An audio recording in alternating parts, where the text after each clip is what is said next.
The police officer remains in the hospital after being shot last night. It was a scene the police chief described as chaotic, and KVUE's Eric Pointer joins us in studio breaking down what happened. Eric?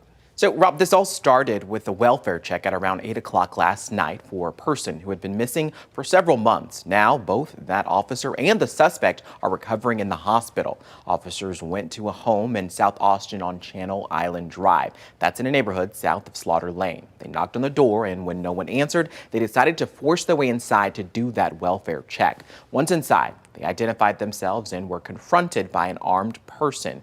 That's when the officers announced they were police again, and they asked the person to drop their weapon as they left the house. While they were leaving the house, the person followed them and began shooting in the neighborhood several times, according to police. Officers did fire back, and at this point, more police were called to the scene, and at around 9 o'clock, one of the officers reported that he had been shot, and SWAT was called out.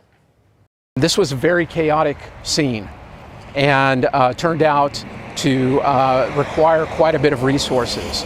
I do want to extend our gratitude to the Department of Public Safety, who assisted greatly during this incident, providing a large number of troopers and other resources to help us to stabilize this scene, to make sure that there was no ongoing danger to the public, to other neighbors, and ultimately bring it to a peaceful resolution.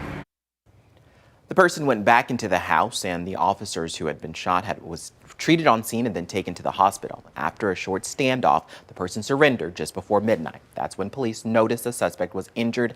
They were treated on the scene and also taken to the hospital. Their injuries are unknown at this time, but we're told that the two officers that did fire back at the suspect, one of them was the officer who was shot. They have 10 and 9 years of experience on the force. Both are on administrative leave while the situation is being investigated, and the incident was captured on body camera and will be released in about 10 days.